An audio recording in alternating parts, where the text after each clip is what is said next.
Okay, welcome to the IHN show, as always, with my good friend, Andy. I had technical difficulties there, and I believe this is episode number 42. 42, I think it's 43. Is it 42 or 43? I think it's 43. I don't know. I can't remember anymore. It's too long. I can't remember. Get too old for this bullcrap anyways. Yep. I think it's 40... I don't know what it is. Just the thing is, we got a Christmas edition episode coming up soon as a spoiler alert, and we're almost dang near there to 50. Yep. We can't wait for that. We are at 43. It is 43. It is 43. We're almost there. Yes. So, I'm going to go and point this out now. Next week, which, as of we're recording this, next week is Christmas. As I say, today is the 17th. So, and this goes up on Wednesday, which will be the 19th. 19th. But next week, we are only going to do one episode. Because Christmas is on a Tuesday. Ironically. And it's right in the middle when we record. Because we were usually record Monday, Wednesdays. And he's gone Tuesday. Or he's gone Monday. Monday for Christmas Eve. We're both gone Tuesday, obviously. And for Christmas, yep. And then he's also gone Wednesday. So Wednesday, we're gone there for the holidays, yep. And so our thinking is we're going to record Thursday and upload Friday. Something like that, yeah. If not, hopefully I'll be able to tell you guys by the end of the week. If it's not that, it's either going to be record Thursday, upload Friday, or it's going to be record Friday, upload either Friday or Saturday, depending of how when in the morning we record. If we record early in the morning, I might upload it Friday then. Or if not, it probably won't go up by its normal 4 o'clock time though on Friday if we upload it on Friday, unless we record on Thursday. But so and then we're going to do, as of right now, we're gonna do 2 episodes the week of New Year's, but that is subject to change. Okay. We don't know yet. We still have to figure out our stuff past that point. Yeah. If not, we're gonna do the same thing we did for Christmas. If not, we're just gonna do 1 episode. If we do 2 episodes, it's probably gonna be like a Thursday, Saturday, something like that. But most likely, it will be 1 episode if we don't do 2 on New Year's. So, but we got to come up with some Christmas games. Christmassy games for the Christmas special. Christmassy crap. And then the New Year's one, we're all going to drink beer and we're just going to sit there, just fall over drunk. Okay. Yep. So, any great stories from the weekend? I do not have a great story, but we are missing the Santa hats. Where'd those go at? They would be upstairs, Ed. Oh, jeez. You want me to go get them? Sure, Ed. All right. As you do that, I am going to look up some very stupid jokes. There you go.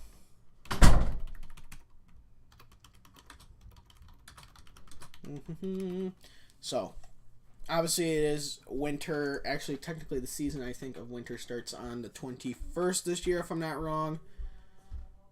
So, we'll see how that turns out for us. Hold on, I remember what.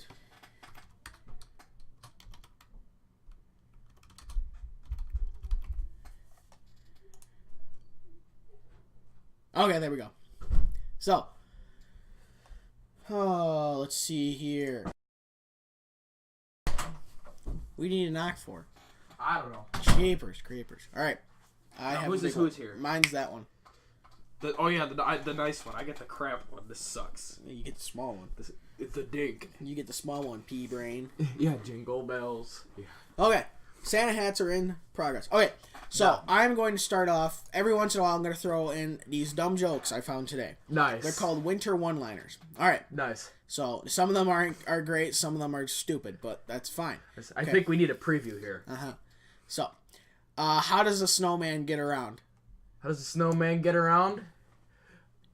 He rolls around town, I think. No, he rides an icicle. Oh, jeez. That's a... All right, I'll throw one more at you. Okay. All right. What do snowmen eat for breakfast? Snowflakes. Frosted flakes. Oh! It's not snowflakes, but frosted. Oh! You can't get any closer than that, you know? Oh, yeah, here's one last one. What do you get when you cross a snowman and a vampire? Oh, I've heard this one before. Oh, I can't tell you the last time I heard this joke. Okay, a snowman and a vampire, right? Yep. A snowman and a vampire. Oh, crap, I forgot. Frostbite. Oh, that's it. The horror. All right. Okay, enough of those for right now. So we're going to move on to I'm not who had that. That's who. Yeah, we're gonna move on to. Yeah, we're not going in reverse order who today. had that track. We're going to go to what track am I? Okay, I am a 1 point. Well, hold on. Let me do this instead, just so it doesn't give you. Well, no, duh. That's it. What is that? Okay, so what is that? Dude, what is that? What is it again? What is what now? I'm trying to give you... Okay. For who had that track? I've got my time already. It's close enough. All right. I am roughly 1 3/8 mile asphalt oval. That's what I thought. 1 3/8 roughly. So I'm not going to give you the exact measurements because I think it's too much of a dead giveaway. 1 3/8. 1 3/8. 3/8 equals to about to 1.375. Yeah, something like that. So think around that range. I'm not going to give you the exact one because in my opinion it's too much of a giveaway because of the odd size of this track. Current or old? It is a current NASCAR track. What does it start with? I'm not going to tell you that. I never told you that. Why would I tell you that now? I don't know. Japers. Just to help me out here. It broke ground in 1949 and opened in 1950. Oh my. It's been around. Yeah, it's been around the block a few hundred times. Just a little bit. Yeah. And it's 1 3/8. Mm-hmm. Oh.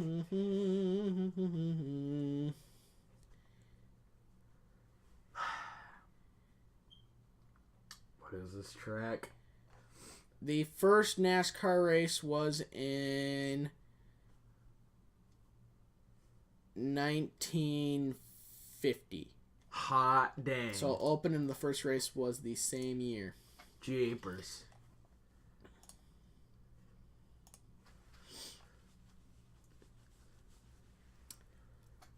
Turns 1 and 2 are 25 degrees. Turns 3 and 4 are 23 degrees. The front stretch is the front stretch is 3 degrees. The back stretch is 2 degrees. And in 19. Where's it at? In 1997, it was flipped. The front stretch and the back stretch were flipped. Oh. In 1997, I have my first guess. Uh-huh. Is it Darlington? That is correct. Thank God. Nice guess. Well, that was a dead giveaway. Why was that? Because I got it right. Well, how did you know? How was I supposed to know that would be a giveaway? Well.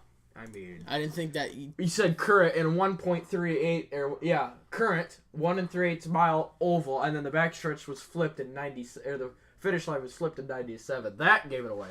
I didn't know you knew that. I did know that, courtesy of my dad. Oh, well, that's why I didn't say 1.366 mile oval because I was like, that's too easy. Easy, just a little bit. And that's why I also dropped the egg-shaped thing. Yeah. So. Yep. Because it would have been like, Michigan? Ah, you idiot. Oh, you dingnuts. Japers. You know. All right. With that, we are going to move on to IndyCar. Just to touch up on that because there's some good news for them.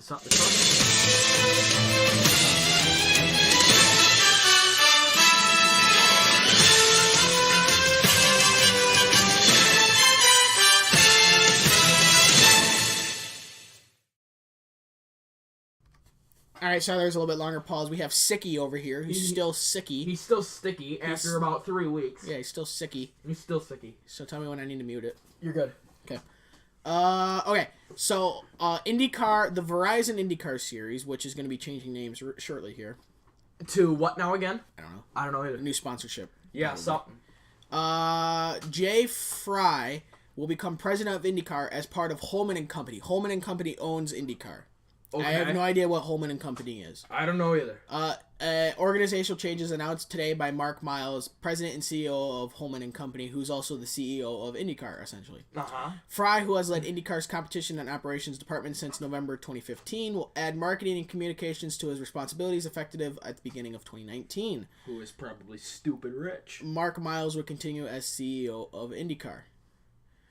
Fry joined Holman and Company, which owns IndyCar and Indy and IMS, in 2013 as Chief Revenue Officer, leading the combined team of IndyCar and IMS in sponsorship sales, licensing, and account services. Mike Sibla, IndyCar Chief of Staff, Competition, and Operations, will similarly expand his role with the Indianapolis-based sanctioning body, becoming Chief of Staff of all IndyCar departments. This reorganization is a result of C.J. O'Donnell's resignation at year's end. O'Donnell has been Chief Marketing Officer at IndyCar and IMS since November 2013. Kirk Cavan, IndyCar Vice President of Communications, IndyCar Vice President Communications, any new role to be filled of IndyCar Vice President Marketing will report to Fry. Additional organizations changes have been made at IMS, including Jared Krisiloff will have his responsibilities expanded at IMS, becoming Vice President Facilities and Events. He has been Executive Director of Events for the past 2 years. Dan Skiver will become Director of Operations and responsible for the many functions related to IMS events. Pat Garlock will be promoted to Assistant Manager Facilities and Events. Alex Darman will be promoted to Senior Director of Communications for IMS and Holman and Company. Corporate communications will be added to his responsibilities. So there's a few kind of like people, more or less, there's people that are going to be getting more roles. Okay. More or less. That's about what's happening because one guy resigned and they're like, might as well just change everything up. So, Holman and Company, I believe, I've looked them up before and I can't remember. Holman and Company is an American private, family-owned company founded in 1850 by Francis T. Holman as a Whole Foods supplier of groceries, tobacco, and liquor, headquartered in Indiana. Okay, so they're pretty much think of it as like for Michigan, think of it as like Spartan Ash. They're like that. Yeah. So and they bought IndyCar and IMS years ago. Okay. Other news in IndyCar. I'm going to close that tab because I don't need that no more. Other news in IndyCar. Dragon Speed confirms an IndyCar program. Dragon Speed is a IMSA thingy-mawatzer. Yes, IMSA. The American endurance racing team Dragon Speed is forming an IndyCar Series team. Dragon Speed plans to compete in 5 IndyCar Series races next season, being 2019, including the Indianapolis 500 at IMS. The 33-year-old Brett and Ben Hanley will drive for the team, which will utilize Chevy engines. The team will take part in the preseason tests at Circuit of the Americas on February 12th through 13th. So that, I'm trying to think here. Okay. I believe if things are where they are now, I think the Indianapolis 500 for qualifying will have almost 40 cars. Hot dang. And only 33 make the show, so that's 7 guys going home. Good night. And that's why Bump Day is great. Because last year, unfortunately, James Hinchcliffe didn't make the show. But, I mean, it's the rules. You aren't in the top 33, you don't race in the Indy 500. Yep. And you have those people like, well, they spend a bunch of money. Yeah, you know what? They spend all that money. They know the risks that they will not make the show. Exactly. It's what you deal with. Yep. Hell, when NASCAR only had 43 cars, now they can even barely get 40 cars in the field. When they had 43 cars as their max, they'd sometimes have 55 cars qualify. Hot dang. That's 12 guys going home. Yeah. I mean, it's just like every time you do that, you're taking, the risk involved is that you might not make the show. Might spend all that money on practice, fuel, and tires for practice and then qualifying, and then you won't even make it. It's all part of business. It's the risk you take. So, horror. The remainder of Dragon Speed's IndyCar Series schedule will include this opening. The season open at St. Petersburg, Barber Motorsports Park, Road America, and Mid-Ohio Sports Car Course. The team hopes to contest in the full IndyCar schedule in 2020. Dragon Speed also plans to continue its sports car effort by competing in the Rolex 24 at Daytona in January, the FIA World Endurance Championship at Sebring International Raceway in March, and the 24 Hours of Le Mans in June. If you're a racing guy, you know what the 24 Hours of Le Mans is. If not, you don't know racing. Exactly. So, what is this? Is this on my other websites? I don't see it. If not, I'm going to have to mark it. So I'm going to have to mark it. Once it went away. Good, it didn't go away. Oh, do we have news for hockey? Do we now? Do we ever? Okay. Oh, from what I looked up from the hockey leagues that I don't mention in this show. Okay. So that's all I've got for IndyCar. So we're going to move on to fun fact. And my fun fact is in the 1985-1986 season was the first season the NHL did a President's Trophy. Really? Obviously, President's Trophy is, team with the best record at the end of the regular season. Yep. The first team to ever win the President's Trophy is the Edmonton Oilers. Edmonton Oilers. What a guess. They were 56, 17, and 7. Just a little bit. So that would have been 112 plus 7, 119 points. Good Lord. I think they only gave out 1 point for ties back then, so. Yep. I believe so. So that would have been 119 points. I mean, that's what Nashville, I think, got last year, wasn't it? Something like that. I think they got like 118, 119. They got close to 120. I don't think they broke 120, but they got damn close. Yeah. Which of the following was the greatest captain? Stevie Y, Mario Lemieux, John Bellevue, Joe who do you think? Stevie Y. Oh, not Lemieux. No, he's at 46%. No. Who's the more skilled player? Connor McJeepers. Yeah. So, McJeepers is winning by a whole 5% over Sid the Crybaby. Hey. Who will be the most improved team in the 16-17 season? I don't know. Let's go with the Toronto Maple Leafs. Hey, I was right. That's what I would have said. What's the next question? What team did Edmonton Oilers trade Wayne Gretzky to? Oh, the LA Kings. LA Kings, yeah. Hey, the question was asked. I got it right. All right, that's all I wanted. All right, your fun fact. Go ahead. All right. My fun fact. Oh, yeah. In hockey, as always, the person, I don't know if you've had this fun fact before or not, but I'm saying it. Maybe. The NHL record for the most penalty minutes set by one guy. I had something similar. I did most penalty minutes in a game, but I didn't do one guy. Oh, I have. Let me take a guess. I have by one guy. Let me take a guess. In a season. Let me take a guess. Bob Probert. No, but that's a dang good guess. That is a good guess. It was in 1974. That's before Bob Probert. This guy, his name is Dave the Hammer Schultz, had 348 penalty minutes in the 1974 season. In the 1975 season, he broke the record again, and that is the current record now for most penalty minutes by a single player in a season. His record is 472. Just a few. Yep, just a little bit. By Dave the Hammer Schultz. Good Lord. The Hammer. Buddy, get in the sin bin. The sin bin is right. All right, with that, we are going to move on to the wonderful sport of hockey.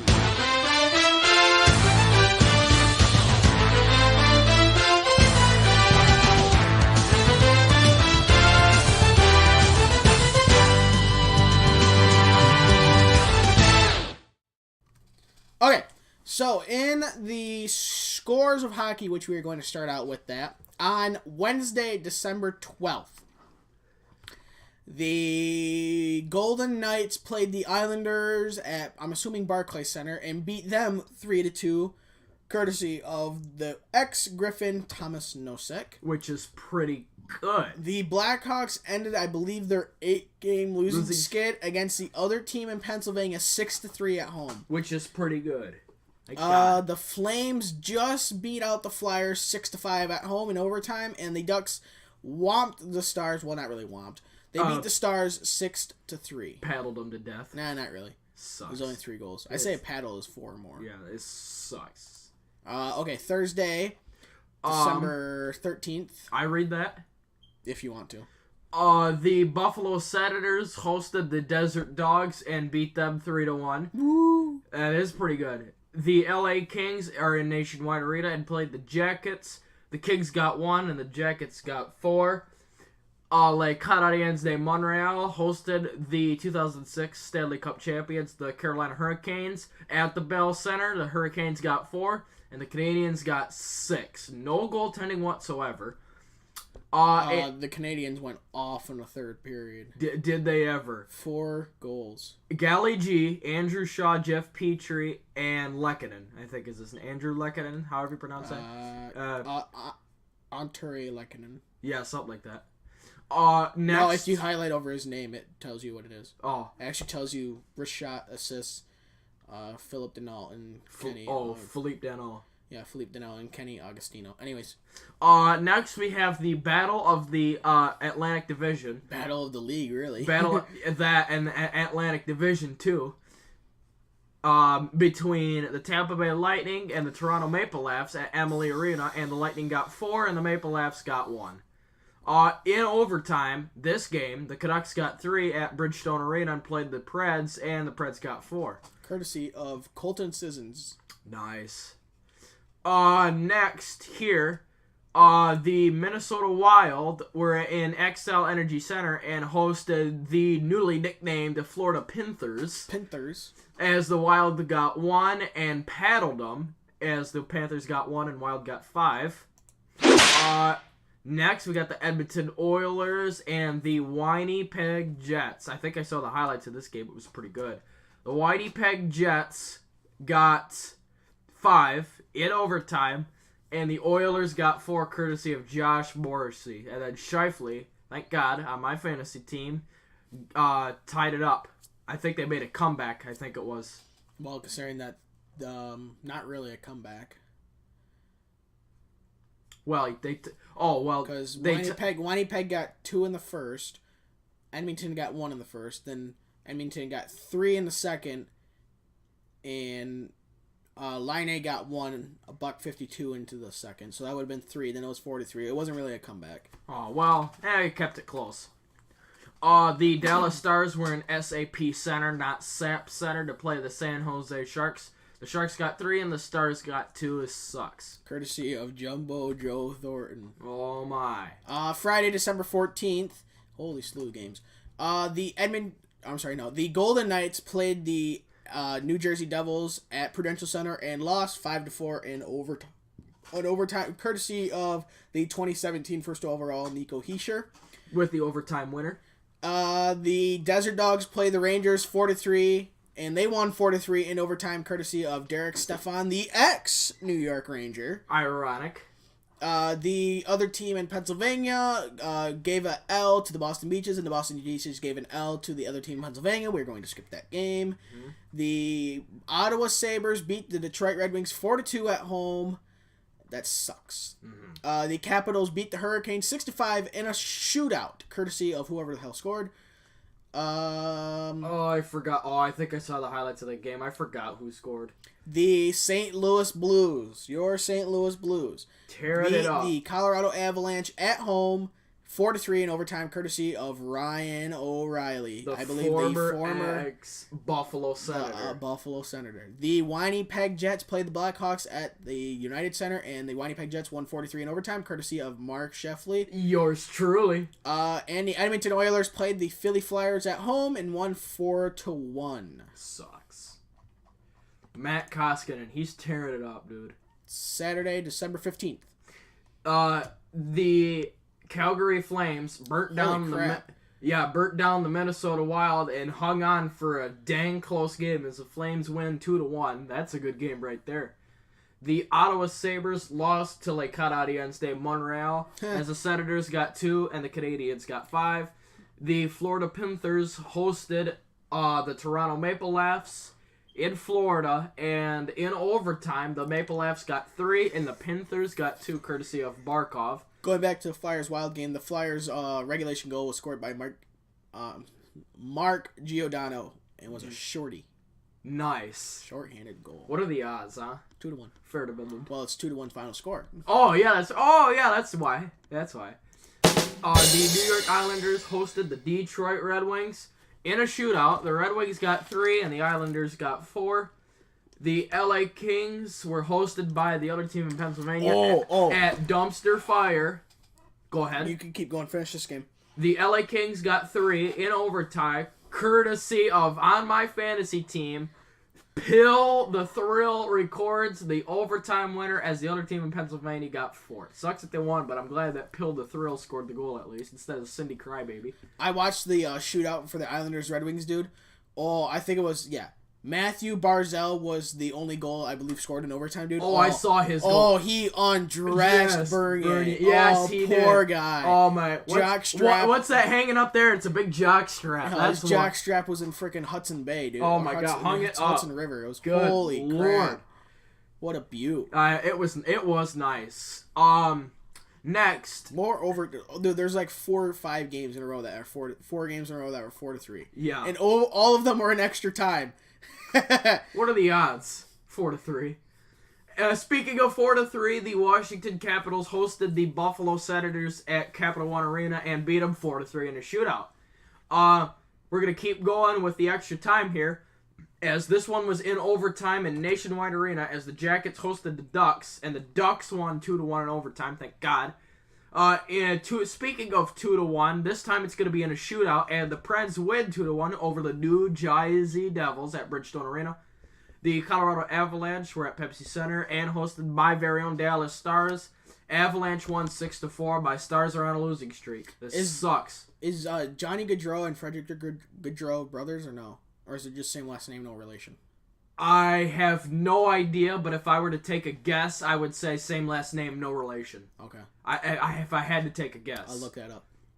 Go ahead. Because I just looked, I saw Gaudreau, and I was like, they weren't playing no, wait, that's for Nashville. Since when does a Gaudreau play for Nashville? It's been that way for a while. Johnny Hockey. In the last game, the Philadelphia Flyers were at Rogers Arena. And it comes up, you type in Johnny Hockey, comes up Johnny Gaudreau. Yeah, like the Magic Man with Pavel Datsyuk. Yeah. The Vancouver Canucks got 5 and the Flyers got 1. It sucks. Only goal scored for Philly was Scott Lawton. And you got Sunday. Just a second. Doesn't tell me. Hold on. No. Doesn't look like it. That's what I thought. No, he has a younger brother, Matthew, is currently playing on the Worcester Railers of the ECHL. Nice. After formerly playing for the Bridgeport Sound Tigers in the AHL. Affiliate to the New York Islanders. He and his brother played together at Boston College during the 13-14 season. So, nope, it's just same last name, no relation. That's what I thought. So. Alright, anyways. On to Sunday, December 16th. Got a few games here. The Golden Knights, man, every time I start, it was with the Golden Knights against somebody. Yeah. The Golden Knights played the New York Rangers 4-3 in overtime, courtesy of Alex Tuck. I saw the highlights of that game. It was great. He tucked it home. All right. Anyways, I beat you to it. The Hurricanes played the Yotes at PNC Arena, and they paddled them 3-0. And usually 3 goals, but when you shut them out, that's paddling. Speaking of a paddling, the Flames, also courtesy of Johnny Hockey with 2 goals, paddled the St. Louis Blues 7-2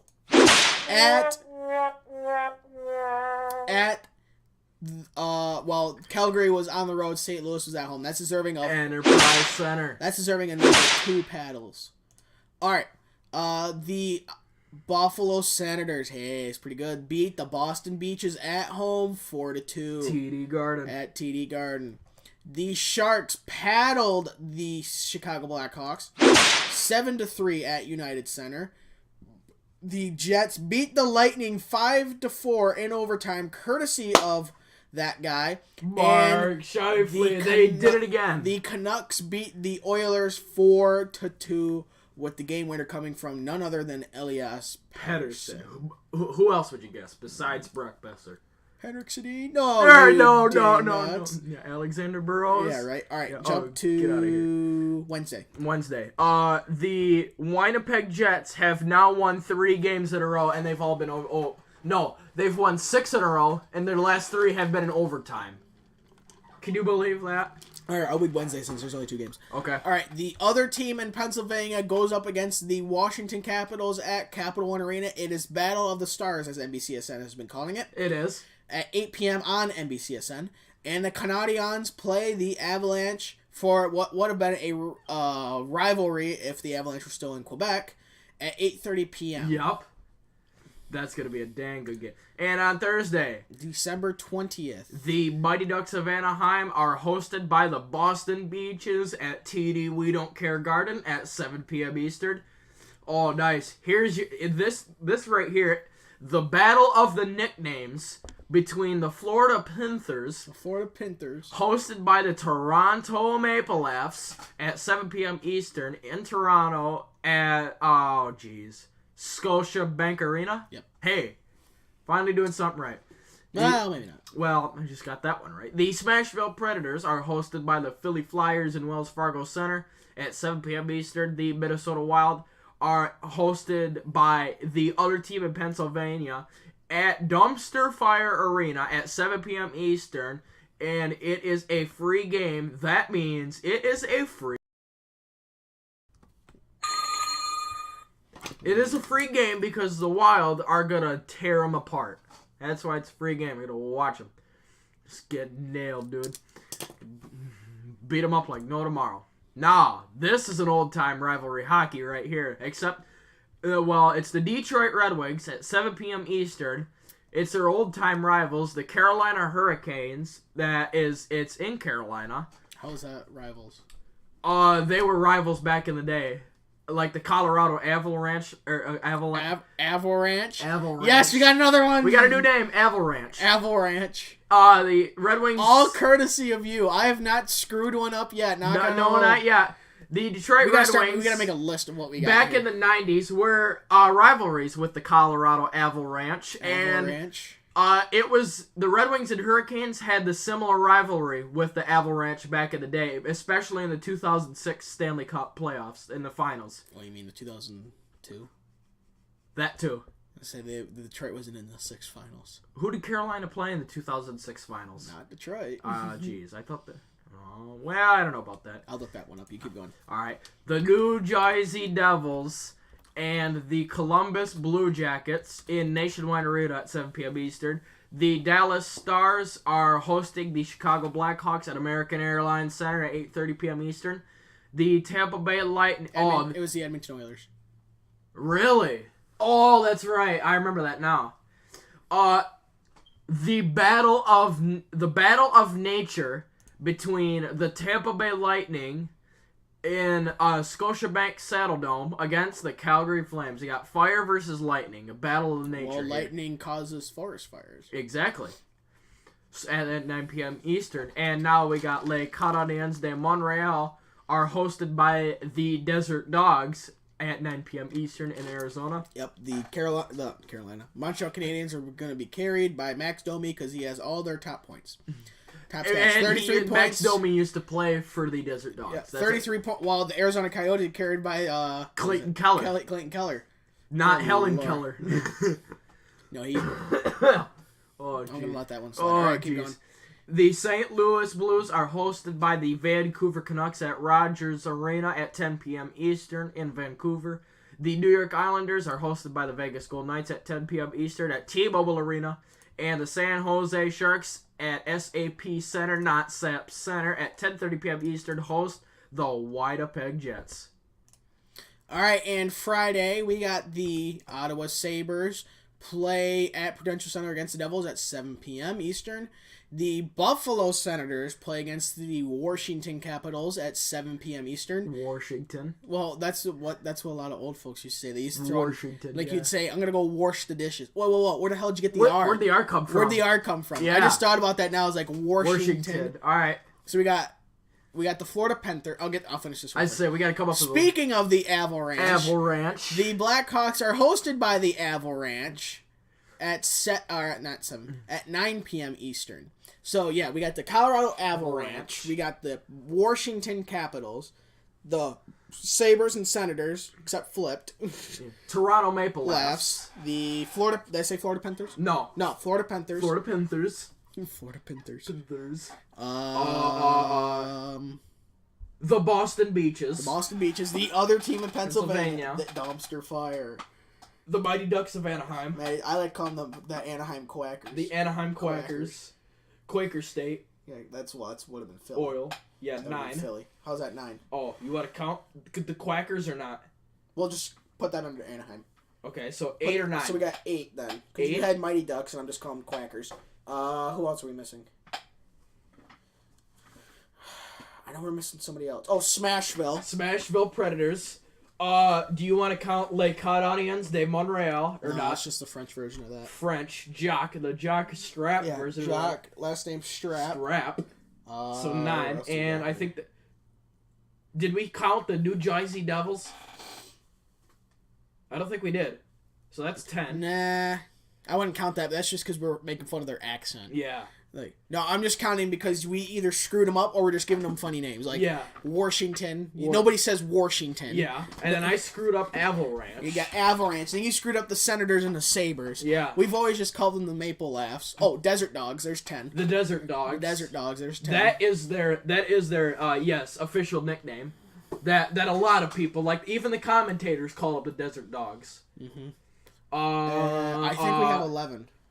Oh, the Detroit Dead Wings sometimes.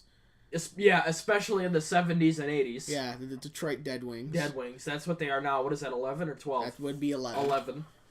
Okay, I think. And we didn't call Dallas anything. We didn't call San Jose. The Kings, no. Oilers, no. Canucks, no. Winnipeg. There's 12. Winnipeg. There's 12. 12. That came up by me. I've heard Winnipeg before. Winnipeg. 12. What do we got here? Wild, no. Oh, Minnesota. There's the Minnesota Wild. Minnesota Wild, 13. 14 would be... I don't think we have a 14 yet. I don't think we have a 14. I should just get like a big old list of about 31 teams, soon to be 32, and then just write, what we call Gotta come up with a nickname for everyone. Yeah. We'd have to sit around and shoot the breeze. Oh, I just thought of 14, but what is it? The St. Louis Blues. I don't think the St. Louis Blue Notes would count. So I think that's it. Anyway, I think that's at 13. So let's go to fantasy. So week 10 for fantasy. Were we gonna do predictions? Oh yeah.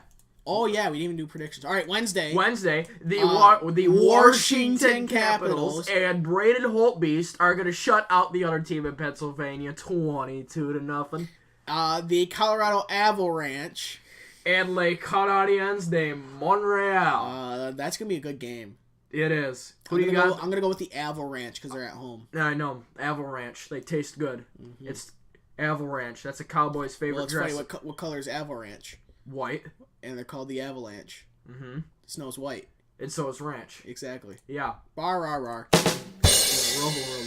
Rabble. All right. We got the Anaheim Quackers versus the Boston Beaches. I have the Quackers. I do too. John Gibson records the shutout, 96-0. Call them the Donald Ducks. There you go. The Donald Ducks. I like that because Donald. Disney originally bought or created the Mighty Ducks of Anaheim. Based off the movie. Donald. The Donald Ducks. I just thought of that now. Nice. Let me see here. Now we have the We can also do the Daffy Ducks, but... The Daffy Ducks. I like the Donald Ducks. Because that's Disney, yeah. Yeah. Daffy would be Warner Brothers.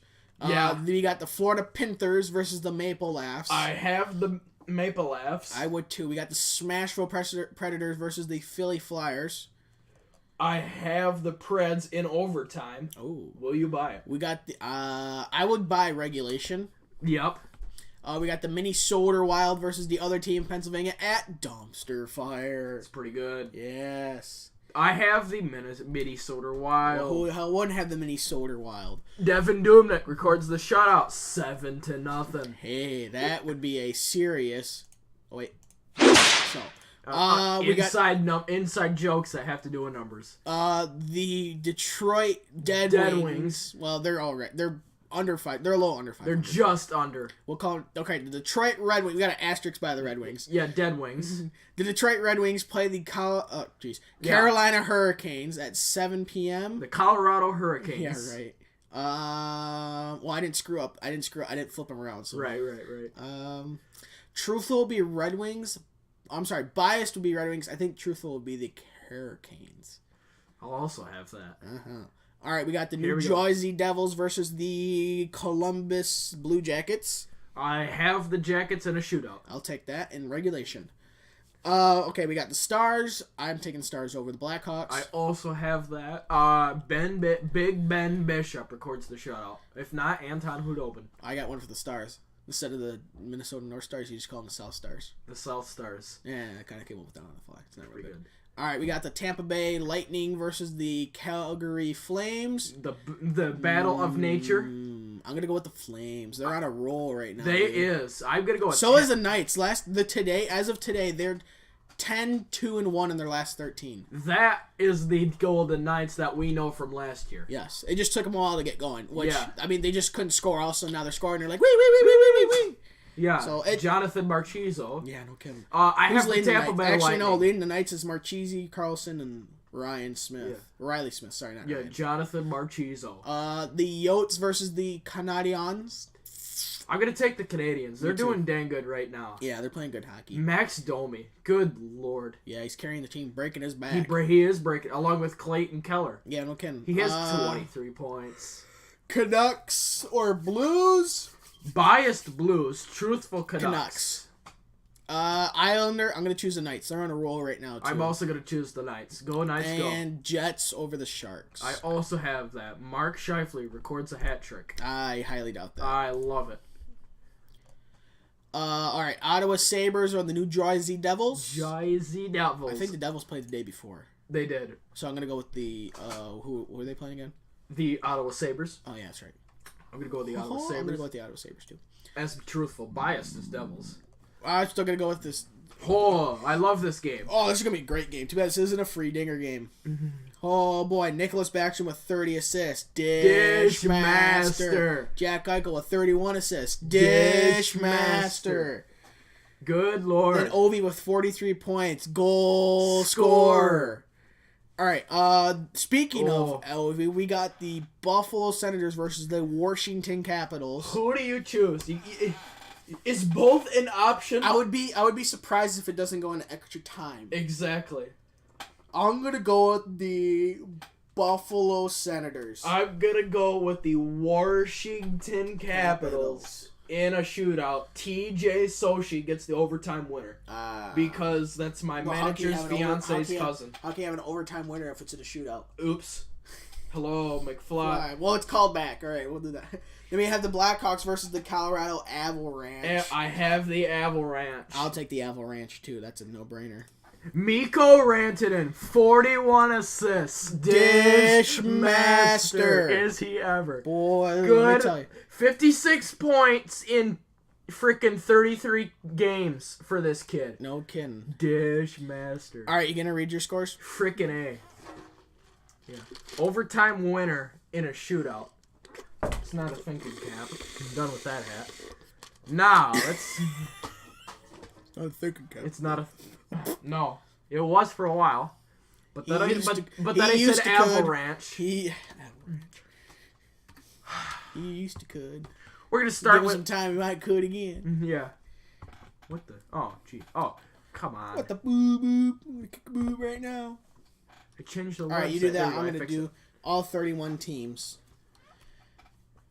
You're going to do all 31 teams of what now? For nicknames. For nicknames. Oh, I know the Philly Flyers, the Broad Street Panzers. Well, no. I mean, that was them back in the day. Yeah, it's not right now. They're more like, Well, this sucks. Why is that? For the Griffins, it only says upcoming games, and they have a new... Go to the AHL.com then. It's loading right now. Oh, piece of junk. Upcoming games on their website and past results. There's two different options. They only have upcoming game. It was on upcoming games, and I clicked on past results, and it's still loading. All right, while you do that, all right. How many think this is alphabetical? Okay, we got the Ducks, we got the Yotes. Who would be next? Would be the Boston Beaches. Yep.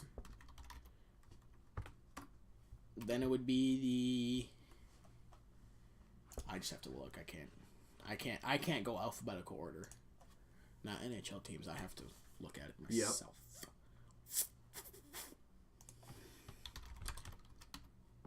Still not loading. Come on. Alphabetical order. All right, so we got the Ducks. Well, these numbnuts just skipped right over the freaking Arizona Coyotes. You did. Well, because they have it listed as Phoenix, that's why. Yeah. Well, that's stupid. This was made in 2012, that's why. Oh, geez, that explains it. I went back as far as I can, and as far as back as I can for the AHL website of the scores was the very last game that I needed to for Griffins, and it was the last one. All right, we're going to start with the Grand Rapids Griffins today in this episode. Friday, December 14th, in overtime, Grand Rapids hosted the Rockford Ice Hogs. In overtime, the Ice Hogs got 3, and the Griffins got 2. So lost that in overtime. And on Saturday, December 15th, Grand Rapids hosted the Milwaukee Admirals. And I saw the highlights of this game. It was nuts. Milwaukee scores the first 2 goals in the first period. Grand Rapids ties it up 2-2 in the first period. And then Milwaukee scores 1 more in the first period to have it a 3-2 lead, I believe. Second period, the Milwaukee Admirals score 1 more to make it 4-2. The Griffins don't score any goals in the second period. 4-2 Admirals lead. In the third period, the Griffins tie it up 4-4. They go to overtime. Nobody scores in overtime. And in a shootout, the Milwaukee Admirals got 4 and the Griffins got 5 as they rally back twice in that game to win 5-4 in a shootout. Thank God. That was a miracle and a half. But then the heartbreak comes. And I say heartbreak as a spoiler alert because Sunday they were in Rockford to play the Ice Hogs. The Rockford Ice Hogs got 2 and the Griffins got 1. Griffins scored with like 15 seconds left in the third. And then 15 seconds wasn't enough time to tie it. Oh my gosh, and it was bad. So, that'll do it for the Griffins, I believe. Next episode, I will announce their next games. Now we will move on to the Toledo Walleye, home of T-Town Hockey in not Honda Center, where the Ducks play. Huntington Center. Little different. On Friday, the 14th, the Toledo Walleye hosted the Norfolk Admirals, and the caption says, "Walleye sink Admirals with 7-goal performance." The Toledo Walleye got 7, and the Norfolk Admirals got 4. 7-4. No goaltending or defense involved in this game whatsoever. And so in the caption they said they sunk them. They hit their citadel. That'll teach them. And on Saturday, the Toledo Walleye were in Fort Wayne to play their rivals, the Comets. It was an amazing game. The Walleye were down 2-0, and they come all the way back to tie it 2-2. In overtime, nobody scores, and in a shootout, the Toledo Walleye take it over the Fort Wayne Comets and win 3-2. Holy smokes! So now the Toledo Walleye have gotten rid of their losing streak and now have a 2-game win streak intact. I will now announce the ECHL, AHL, WHL, and OHL standings. Since we live in Michigan, the USHL, the number 1 team in the USHL right now is our very own Muskegon Lumberjacks. Yeah, they're tearing it up, man. They is tearing it up. News in the ECHL. What we've got here. The Toledo. Never mind. Yeah, the Toledo Walleye have moved up to number 4. Florida Everblades 3rd. Cincinnati Cyclones 2nd. Newfound Growlers 1st. No changes there. The Utah Grizzlies have moved down to 5th. The Tulsa Oilers moved down to 8th. The South Carolina Stingrays are still in 7th. The Reading Royals are the hottest team in the ECHL right now, as the Reading Royals have moved up to 9th. They have won 6 games in a row. And the Idaho Steelheads are in 6th. They've won 3 in a row. The coldest team in the ACHL right now, the Norfolk Admirals. They've lost 6 in a row. And what else is funny is, Norfolk Admirals, what position are they in? They're in none other than the position of 22nd. It's pretty good. Alright. Oh, I take that back. Norfolk Admirals, yeah, they're in 22nd, but the coldest team in the ECHL is the Allen Americans. They're dead nuts last in 27th. They've lost 7 in a row. Good Lord. Meanwhile, Cincinnati Cyclones are 6-0-0-1 in their last 7. Hot dang. The AHL, the Grand Rapids Griffins are in 14th with a win percentage of .586. The hottest team in the AHL, the Charlotte Checkers. They've won 6 in a row. They are the ones that are tearing it up. The coldest team in the AHL, the Hartford Wolfpack, they've lost 5 in a row. That ought to hurt like heck. Hershey Bears, dead nuts last in the AHL. The most successful AHL team in league history. Dead nuts last. It'll teach them. Today's ECHL games, Tuesday, Texas at Chicago and Utica at Charlotte. That's going to be good stuff. On Wednesday, the Grand Rapids Griffins host the Cleveland Monsters. That's also going to be good. The OHL. So get this. In the OHL, our very own Flint Firebirds. They have 29 end-of-regulation losses, 2 overtime losses, and 0 shootout losses. Yesterday, on Sunday, they played the Kingston Fortnax. The Kingston Fortnax got 1, and the Flint Firebirds got 7. Jeez. Holy sheep. From the Flint Firebirds. It was the battle of last place, and the Firebirds won. Because the Firebirds are in 20th, dead nuts last, and the Fortnax are in 19th. I know, right? No, I wasn't talking that. I'm an idiot. I was like, I'm doing this, Hold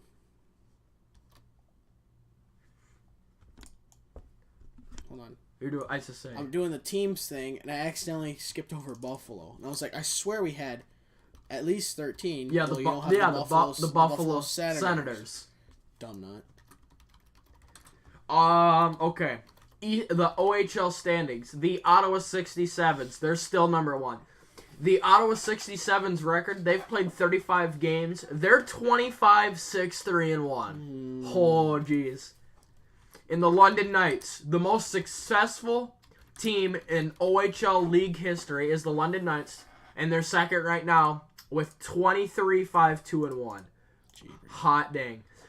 Meanwhile, in the WHL, the Portland Winterhawks and the Seattle Thunderbirds, that's their name, Seattle Thunderbirds, are they're not local, but I mean those are the teams I like, is the Portland Winterhawks and the Seattle Thunderbirds. Why? Because they're American teams and not no dang Canadian teams. The hottest team in the WHL right now, the Everett Silvertips. They have points in their last 14 games of 12-0-1-1. Jeez. Hot dang. Talk about on a roll. If you want to know who's on a roll, the number 1 team in the WHL right now is the Prince Albert Raiders. They've played 34 games. In 34 games, the Prince Albert Raiders record in 34 games is 31-2-0-1. Holy sheep. I think they're a little bit overpowered. Good Lord. It's just nuts. The Seattle Thunderbirds are in 18th, and the Portland Winterhawks, they're doing dang good. They're 19-11-2-2. That's nice. They're in 7th. Oh, that's pretty good. And that'll do it. Let's see here. I think we can skip scores now. After news, first we got to do fantasy here. Do we have stuff to talk about for fantasy? Do we ever? Yes, we do. Oh, it's just great. So this past week, which was matchup number 10, we played each other's bots, and I completely paddled my bot. This is deserving of at least 3 paddles. My bot 498.4 to 321.7. Smoked him. That would be courtesy of Jack Eichel with a solid 82 points, and I got Vasilevsky back, who gave me 38 points. Woo! It's pretty good. All right, and then you played my bot. Yeah, you paddled him as well. Did I ever? Wow, 516.4 to 377.5. That is a paddling. No kidding. And then, okay, so this week we play each other, and then our bots play each other. Oh, we got good games this week. Yeah. Oh man, you're gonna smoke me. No, I'm not. Yeah, you are. I'm thinking it's gonna be a close game. I only have 43 games. You have 53 games. Oh my. Well, I guess you're right then. It says games played 0 out of 43, 0 out of 53 for you. I'm like, oh, there's no chance unless you have people that get hurt. There's no chance for me. Scheifele better not get injured. If he does, we're going to be PO'd. It's like Vasilevsky all over again. Mm-hmm. So I'm going to go to my team and start active players. I believe I already did. I am 9-1-0. Your bot, you and my bot are 4-6-0, and then my bot is 3-7-0. Something like that. I know, it's just terrible, isn't it? My team is stacked. Stacked. Okay. Okay, now we move on to the news. And in the world of the news, I have to start out. I was scrolling through the thing. Of the Broad Street Panzers, first thing on there. Yeah. The Philly Flyers have fired their head coach, Dave Hakstol. Not Ron Hextall. No, he was already fired. Yeah. As their GM. Yep. He was fired this morning, Monday morning. They have lost the final 4 games of a 5-game road trip, 0-3-1, that ended with a 5-1 defeat to the Vancouver Canucks on Saturday. They're last in the Metro Division with 28 points, 8 behind the third place other team, Pennsylvania. They played the Red Wings on Tuesday at Wells Fargo Center. I believe they have Scott Gordon, who had been coaching Lehigh Valley of the American Hockey, who was named Hackstall's replacement. I thought they would have picked Joe Quenneville. I was thinking for sure they're going to do it. All right, you do your 3 stars. 3 stars of the week. This is my segment of the news. Speaking of his very own Jack Eichel, for 3 stars of the week, Jack Eichel, 3rd star of the week.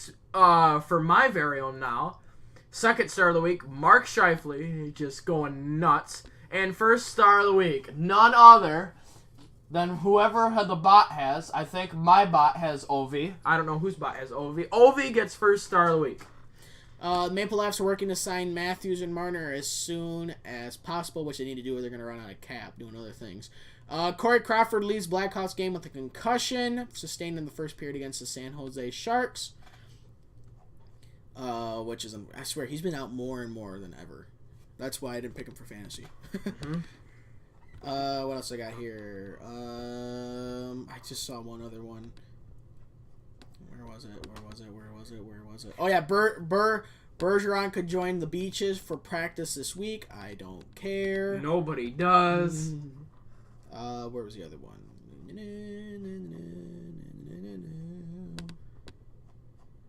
Oh, Ovi, as of last night, is on a career-high 14 consecutive point streak for the Washington Capitals. Tearing it up. He has 23 points, including 17 goals, which includes 2 Hatties.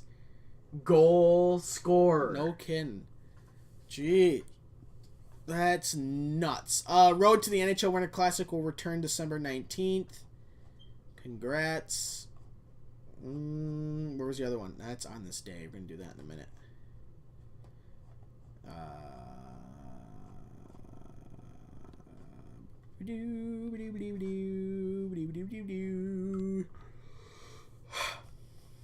I think that's all I got because everything else now is just like game. Oh, wait. What was that? Oh, Rantanen and McKinnon are the first players in the NHL to reach 50 points. Hot dang. Yeah. Oh my god. I know you can't stand it. Because you can't stand too bad it. this wasn't yesterday. I'm going to do it early on this day. On this day, December 16th, which was, I believe, 2014, the Florida Panthers and the Washington Capitals are going to a shootout, and the Florida Panthers win a 20-round shootout. That's right. The longest shootout in NHL history finally ends with Nick Bukestad scores in the bottom of the 20th round to give the Florida Panthers a 2-1 victory against the Washington Capitals. Talk about playing baseball. No kidding, jeez. That's more than this is not a stick of ball sport, kids. Yeah. Yeah, then there's a video of Matthew Barzal's freaking filthy ass goal. I gotta see this again. What a beaut. I gotta see this again, Clark. Freaking jock strap. 1 for 6 in his career. Well, he's about to go 2 for 7. Right when he came up, I didn't even know he was 0-3 this year. He came up and was like, I was just watching, I was like, I bet he's gonna score. Oh my. I was like, I bet he's gonna score. And they're like 0 for 3. I was like, maybe he won't. He goes down, scores. Well, I was right. Yep. He scored. Mm-hmm. I'm watching it in slow-mo. Patrick Berglund was suspended indefinitely by the Buffalo Senators on Saturday for failure to report to the team. The 30-year-old center missed Buffalo's past 2 games with what coach Phil Housley described as an illness. Berglund has 4 points and a -5 rating in 23 games this season and hasn't scored in the past 10 games. From my knowledge, talking to the medical staff, he was ill, so we handled it that way. Obviously, it developed into something different. Jason and the management are handling it. Berglund is in his first season with the Senators after playing his first 10 years of his NHL career with the St. Louis Blues. He was traded to this Buffalo by St. Louis with center Vladimir Sabatka, forward Tage Thompson, and the Blues' first-round pick for the second-round pick and Ryan O'Reilly. Berglund, who has 326 points in 717 NHL games, is in the second year of a 5-year contract with an average annual value of $3.85 million a year, which he signed with the Blues on February 24th, 2017. He was selected 25th overall by the Blues in the 2006 draft. So, either he did have an illness and I was just too lazy to report, or he lied. I don't know which one is which, because they didn't really say it all that well in that article. So,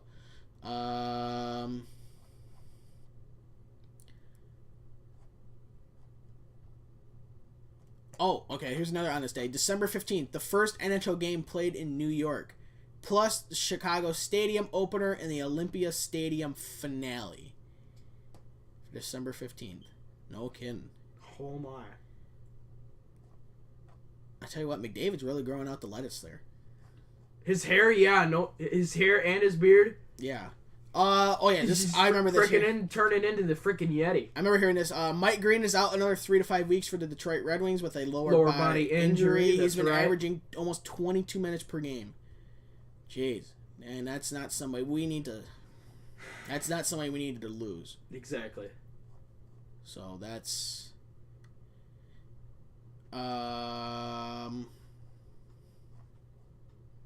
yeah, that's about all I can find for the news. So with that, we're going to move on to this actual on this day, which is December 17th. On this day, and December 17th, in 1983, Wayne Gretzky reaches 2 NHL milestones when he scores 1 goal and assists on 5 others to help the Edmonton Oilers defeat the Quebec Nordiques 8-1. Gretzky gets his 500th assist at 800th point in his 352nd NHL game. No one has reached either total faster. Exactly 3 years later, Gretzky scores 4 goals, including a natural hat trick in the first 12 minutes and 38 seconds of the first period, and assists on another in a 5-3 win and a home win against none other than the Quebec Nordiques. It is his 41st NHL hat trick. Well, I'll be damned. Mofo.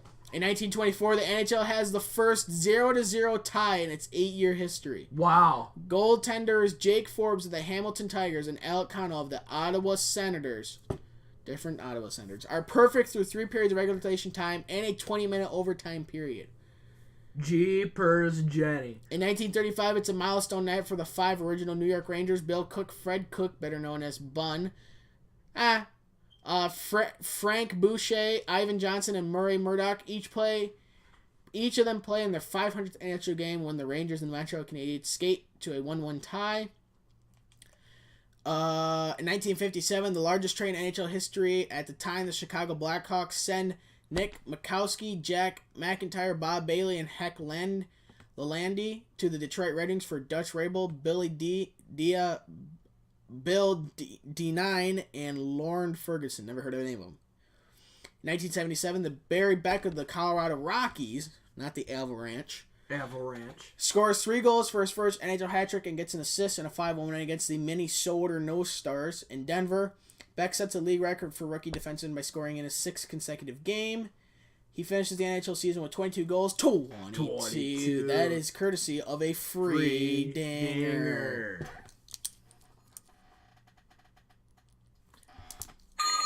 That's better. Also a record for rookie defenseman. In 1991, the other team in Pennsylvania set a team record by scoring 8 second period goals in a 10-2 win against the San Jose Sharks. That is a paddling. Joe Mullen has a goal and 2 assists to give him 800 NHL points. And in 2008, Rangers defenseman Michael Roosevelt.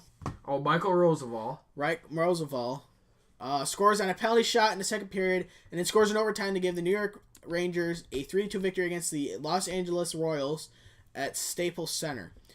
Roosevelt becomes the second player since the NHL reinstitutes the overtime in 1983 to score on a penalty shot before winning the game with an overtime goal. Steve Thomas of the Anaheim Quackers is the other on April 1st in 2003. That must have been a real good April Fool's joke. So, okay. So before we move on to trivia, this is what I have written down so far with the names. We got the Anaheim Ducks and the Anaheim Quackers, or the Mighty Ducks of Anaheim, or whatever we want to call them. Mm-hmm. We got Donald Ducks. Oh yeah, that's what it was. The Donald I like Ducks. that one the best. Donald Ducks. All right. And then we got the Arizona Coyotes, also known as the Desert Dogs. We got the Boston Beaches, the Buffalo Senators. Then we jump down to the Colorado Avalanche, skipping Calgary Hurricanes and the Blackhawks. We got the Blue Jackets and the Dallas, no name yet. We got the Detroit Dead Wings. We skipped the Oilers. We got the Florida Panthers. We skipped the Kings. We got the Minnesota Wild. We skipped the Canadiens. We got Smashville. We skipped the Devils, Rangers, Isles. We get down to the Ottawa Sabres. Then we skip the Philly Flyers. Get down to the other team in Pennsylvania. Then we skip the Blues, the Sharks, and the Lightning. We get down to the Toronto Maple Leafs. Skip the Knights and the Canucks. We get down to the Washington Capitals and the Winnipeg Jets. So, that's what I've got right now. And skipping Vegas. Yeah, I said Vegas. Oh. Hold on. We have nicknames to come up with out the wazoo. Yeah, we don't even have half. So, alright. Alright, it's time to get some a little bit more jokes, jeez. Jokes in here. Alright, there's one. Grandma's been staring through the window ever since it started snowing. If it gets any worse, I'll have to let her in.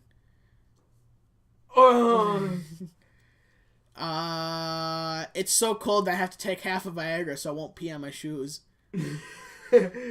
Oh, man. Why did the farmer only wear one boot to town? Oh, jeez. I don't think I've heard of this one before. I might have. He heard there would be a 50% chance of snow. Oh, jeez. The winner of the costume contest was the Invisible Man. He was invisible, and his wife wasn't much to look at either. Oh, no. Winter's coming, so I'm knitting you a muffler. How big's your mouth? There's another. I'll get back to those. All right. So that's on this day. We go now to the wonderful game of Trivia Man.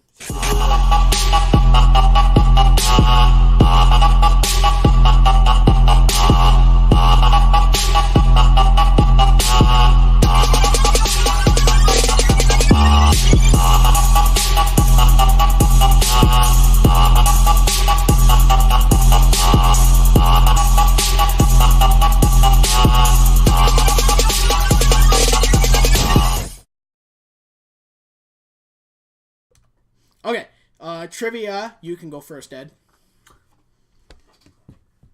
Alright, hold on. While you do that, I got another one. Okay. Why did the downhill skier take off all his clothes? Why did the what Actually, now? no, I can't say that one. How do you prevent a summer cold? How do you prevent a summer cold? Oh, I have no idea. Catch it in the winter. Ah. That's deserving of a big fat. All right, ready, Ed? Yeah. What is it, trivia now? Trivia, Ed. In the National Hockey League, I got always something about hockey for trivia. Yep. When I don't know what this guy's wait a minute. Hold on. Oh, I'm reading something here a second. Today, Junior. Ben Hodge. Never heard of him.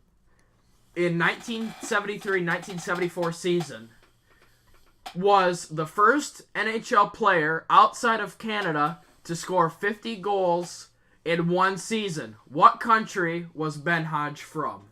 So, not from Canada, from the United States. Was he not from the U.S. either? My first guess is going to be the U.S. That's not it. The hell was that? Philadelphia Flyers goal horn. Why'd you have that? As a correct button, but it went off accidentally. Oh. So, for the United States, that would be... Incorrect. Okay. Ben Hodge. That doesn't sound Russian. Because that would have ended like that Zook. You would have had Ook, or Fatih. You would have had Ov. Yeah.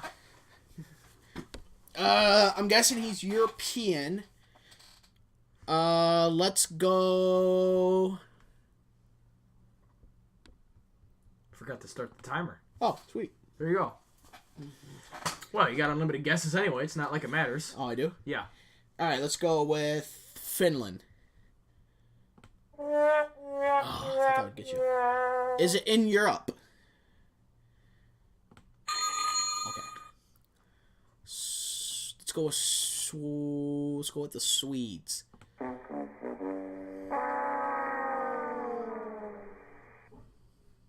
Not even Sweden? Nope. Switzerland.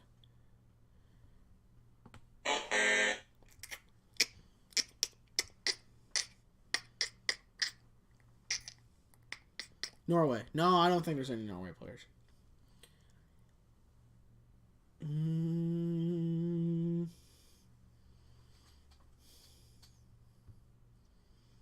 Don't tell me it was the European side of Russia. The what now? The European side of Russia. The east side of Europe? The European side of Russia. What do you mean, the European side of Russia? Part of Russia's in Europe. Part of Russia's in Europe? Yes. Oh. Then obviously no, because you would have said, okay. No. That's a no. Okay. I'm trying to think of what are big... Is it like a country that's known for hockey players or no? No. No. Okay, let's go with the UK. England, United Kingdom. You know, it includes Ireland and all them. London. What? Oh. Yeah, UK, United Kingdom. Yeah, he's from the United Kingdom. Yeah. Hey. Yeah. That's pretty good. Yeah. All right. England, yep. Cool. All right. With a $1.15 left. Oh, I had lots of time left. A $1.15. All right. Okay.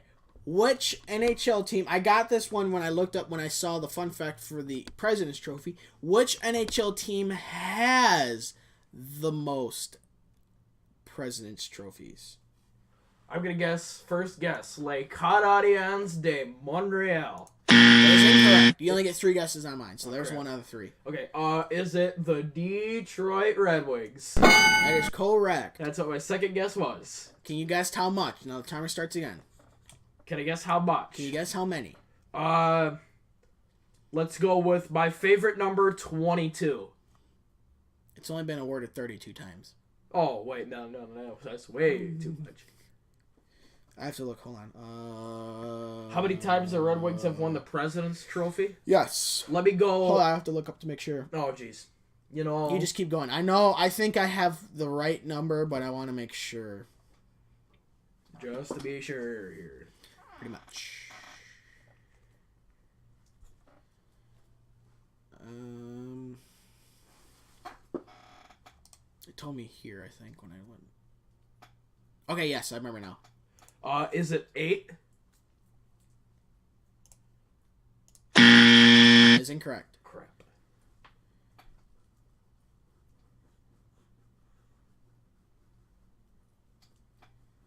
It is in the single digits, though. That's what I thought. Let's go 7. Crap. Let me try. If it's not 7, it's not 8. It's in the single digits. Let's do 9. All 3 guesses. It's 6. It's 6. 6. And the only team to win the President's Trophy and the Stanley Cup in the same season was more than once is the Detroit Red Wings. Nice. Twice, right? They've done it, I think twice. 2002. 8. Dang it. And 2008 and 19. Hold on. I was wrong. That doesn't make sense. I thought they did it in 2002. Hold on. The last team to win both the President's Trophy and the Stanley Cup win. The only team that accomplished this more than once is the Detroit Red Wings. Yeah. Oh, yeah, 2002 and 2008. I was right for 2002. That deserves a... Well, I looked at 2002. Oh, jeez. That was a glitch and a half. Well, I saw 2002 and I saw Ottawa Senators. I was like, wait. That doesn't make sense at all. Yeah, Detroit did it with 115 points in 2008 and 116 in 2002. Hot dang. They also did it in 1995, 1996 when they did it with 131 points. Hot dang. Here's the worst part. In 1994, 1995, they only played 48 games that year, and the Detroit Red Wings won it at 70 points. Why did they only play 48 games? There must have been something to do with a lockout or something. The teams played a short due to a lockout of the players by the owners. Aha! Uh-huh. What a guess. Uh-huh. Mm-hmm. Listen to this. Apers. Yeah. Yeah, and then 2000... Yeah, and then Chicago did virtually the same thing in 2012, 2013. Okay, so that is that. We will now move on to the auto racing known as the National Association for Stock Car Auto Racing.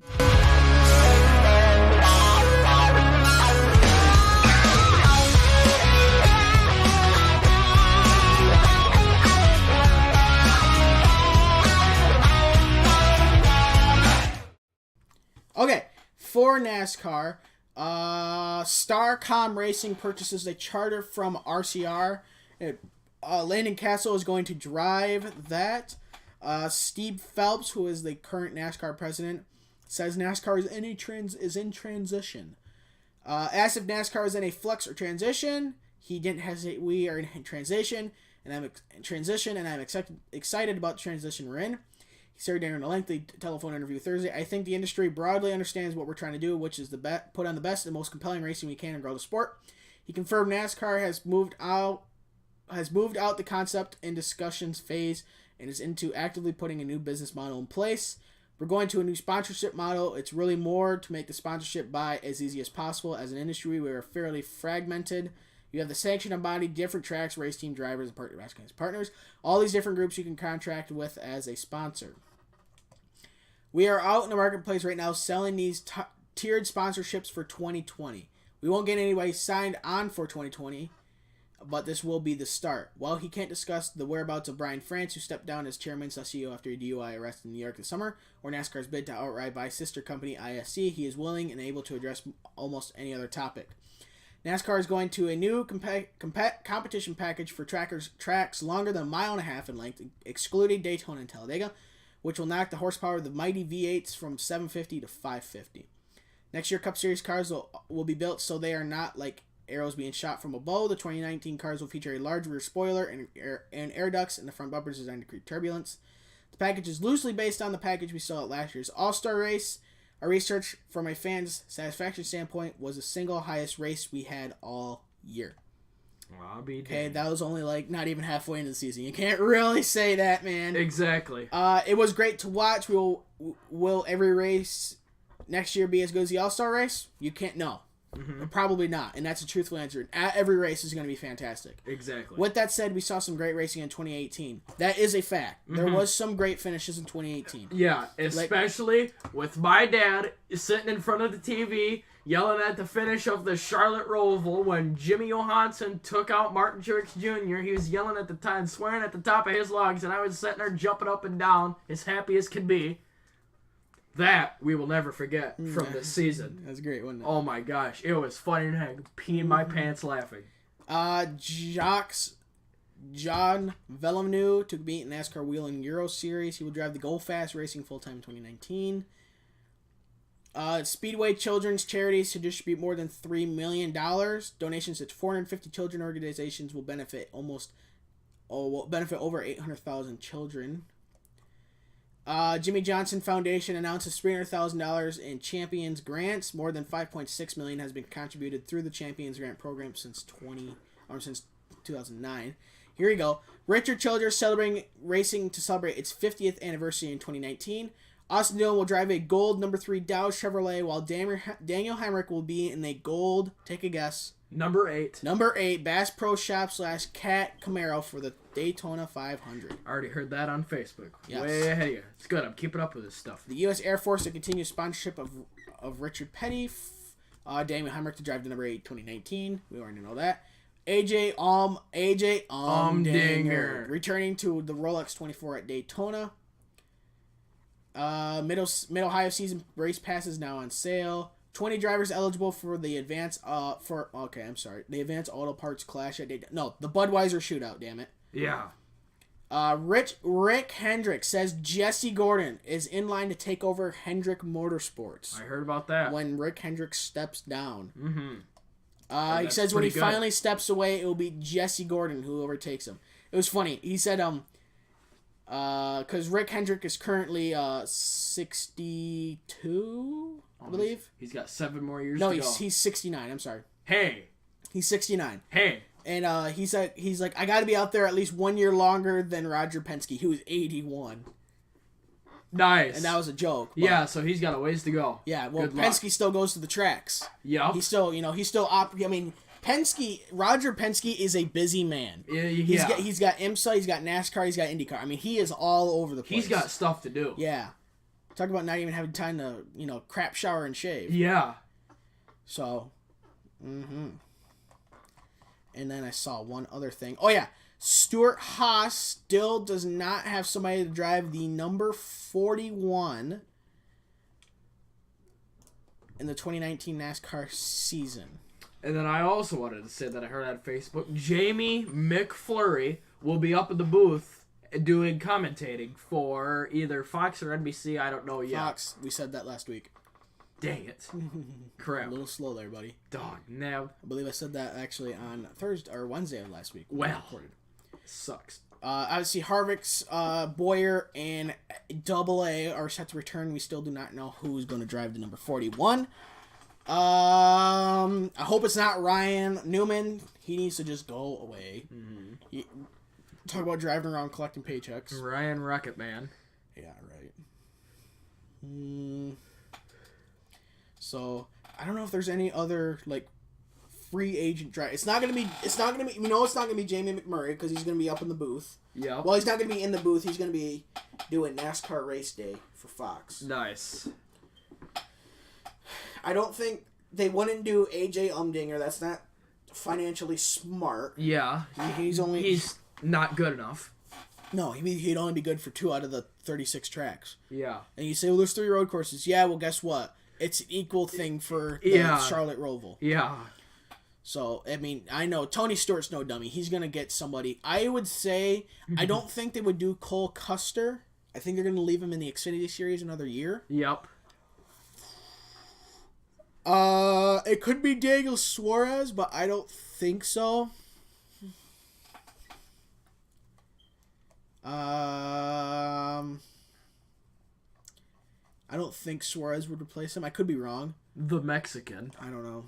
So, all right. That's all I got for NASCAR. Okay, we got... Nice. What happened when an icicle landed on a snowman's head?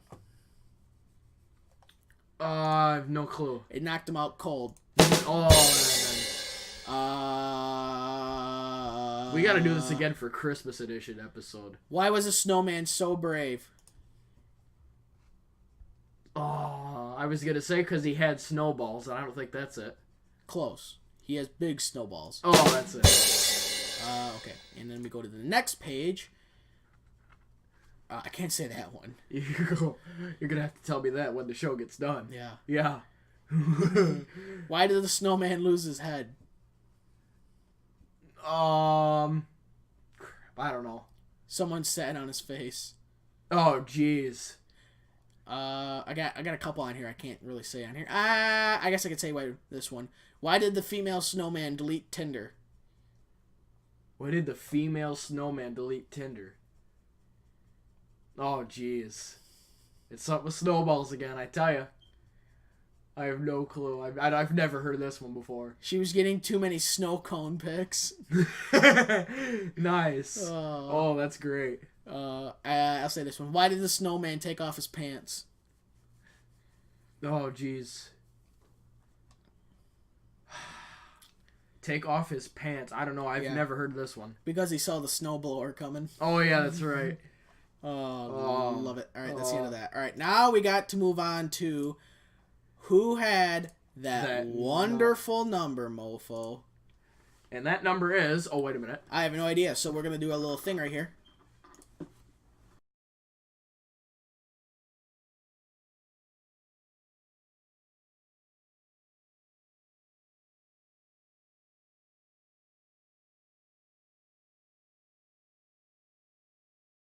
Okay, I will go first since you went first last time. All right. Gonna get it right before you start the timer. I don't think so. Okay, here we go. Ready? Well, you could, if you really know him. If you really know. If you really knew. All right, who had the number? The key number is 46. 46. That is an ugly number. For the San Jose Sharks. Oh, jeez. In the 15-16 NHL season. Is it Marc-Edouard Vlasic? Is that your guess? Yeah. Oh, crap. I have no idea who that is, so no. He was... Marc-Edouard Vlasic. He is currently 32 years old. The pickle guy. Yeah. 6'2", 235. Shoots right-handed. He's a defenseman. He's from the Czechoslovakia. So obviously he's Czech Republic.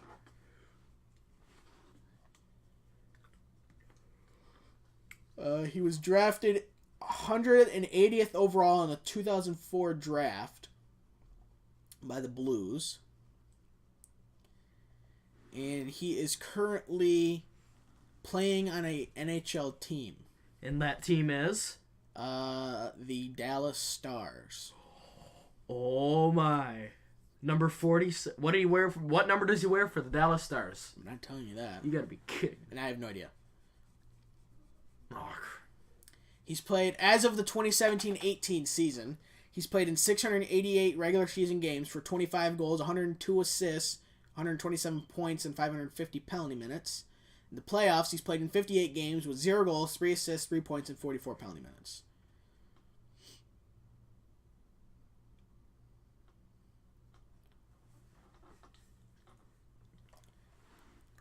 His playing career is from 2005, obviously, to present. If this helps, he does not wear a visor.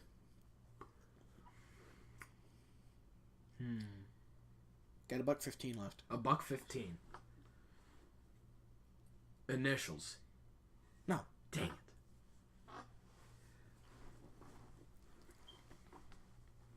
it. 46. What number does he wear for Dallas? No. Dang. You already asked me that. This sucks. He played for St. Louis in the 2006-2007 season, and he played for the Rivermen from that same year, so he was called up. Yep. Till 2008. Then he had a regular job for the Blues through 2012. Then in the lockout, he played for the Czech. Then he came back and played for the Blues till 2014. Then from 14 to 16, played for the Maple Leafs, and then the 1 year for the Sharks. And he played another 2 years for the Maple Leafs, and now he plays for the Dallas Stars. So he played for the Maple Leafs 3 years ago. He played for the Maple Leafs last year. Oh, He played really? for the Maple Leafs 14 through 16. Then the San Jose Sharks 15 and 16. Then the Maple Leafs 16 through 18. His initials, I'll give you an extra 5 seconds, is RP. RP. 10 seconds. RP.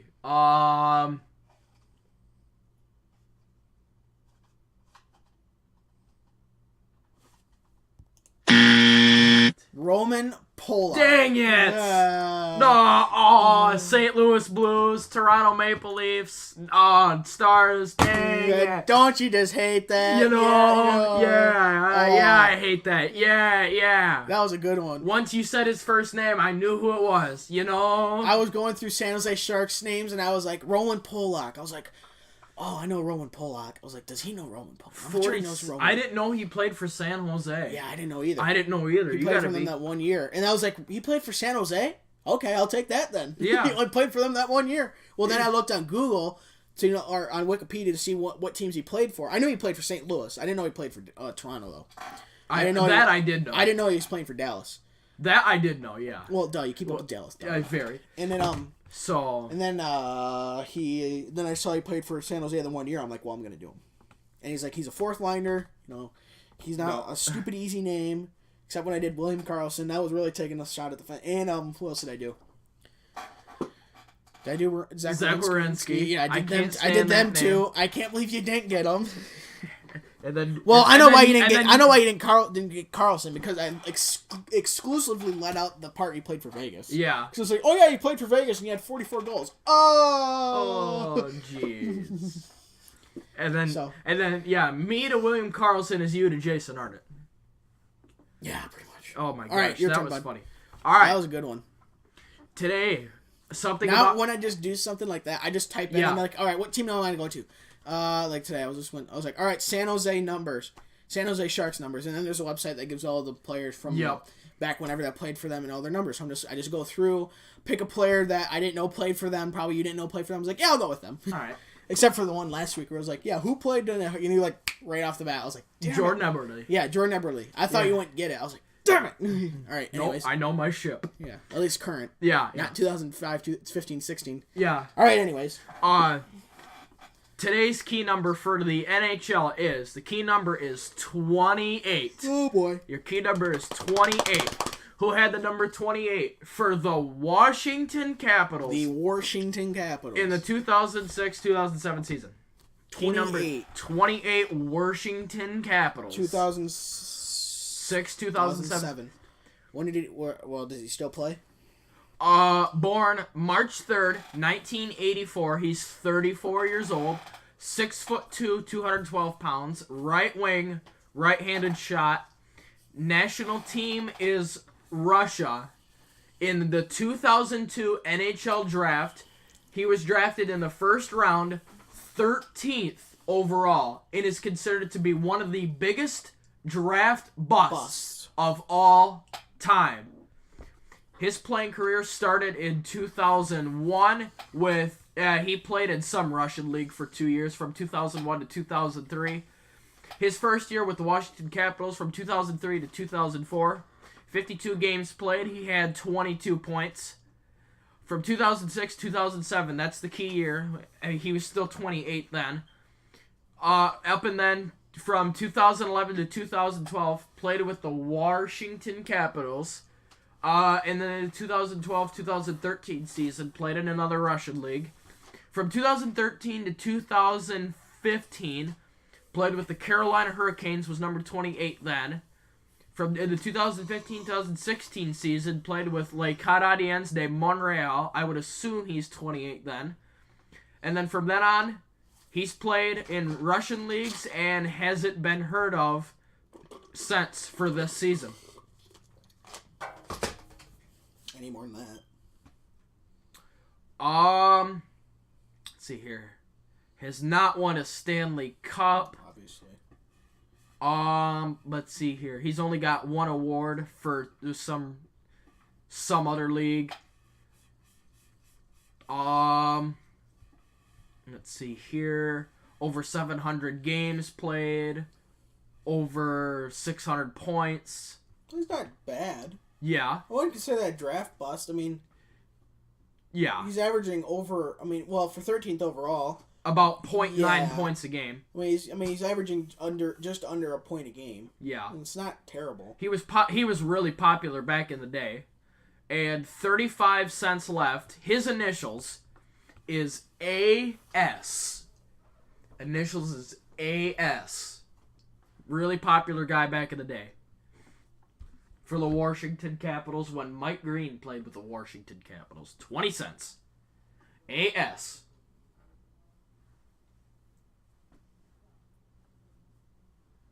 Did he play for the Blues or no? He did not. Okay. No, it is not Alexander Steen. I was thinking Steen. Yep, good guess. I was like, no, he was...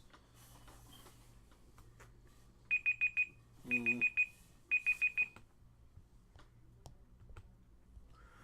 don't know. Who played as the number 28 in the 2006-2007 season for the Washington Capitals? Initials AS. His name is Alexander Semin. Oh, that's Alexander Semin? That is Alexander Semin. Really? I thought it was 29. That's why. 28. Okay, that's why. You're darn close. That's why I got screwed up. I thought he was number 29. And I didn't know he played for Montreal. That's news to me. I did not know that either. 15 goals. Really? Or no, that's Alexander Steen? Alexander Semin. Semin. Jesus. 15 games half played. Credit for getting Alexander right? Yeah. No, it's spelled different. Like, no! No. I don't know if it's spelled differently. Yeah. 15 games played for the Canadians in the 2015-2016 season. Well, he didn't play much. I don't know why, but it sucked. It only 4 points in 15 games. Yeah. Okay. So with that is the end of our wonderful show. So thank you very much for watching this episode of the IHN show. We certainly hoped you enjoyed. If you did enjoy, please like down below and then subscribe to our channel so you can be up to date on new video releases. And hit the little bell icon if you want to be notified when we upload a new episode. As we said, schedule for next week is we are not doing 2 episodes. We are doing 1 episode for Christmas. It is going to be a Christmas special. We're probably going to be pushing quite a bit since we're going to do some Christmassy type stuff. We still have to come up with that crap. If you'd like to help us make the show better and easier for us to produce, in turn, be more productive, please support us on Patreon. Link to that down below. If you'd like to contact the show, is ihnshow@gmail.com. It'll be in the description below and on the outro screen along with our Patreon page. If you'd like to start a conversation in the comments, please do so. We just request you don't use any mean or vulgar language. Just use common sense before you type. Say it as you're like talking face to face to that person. Exactly. Not through a computer screen, you millennials. Yeah. We're all here for just good fun. Mm-hmm. Okay. So with that, the white flag is in the air. We're going into overtime if we need to. Got anything to add? Not a dang thing. All right. Well, then there's a checker flag.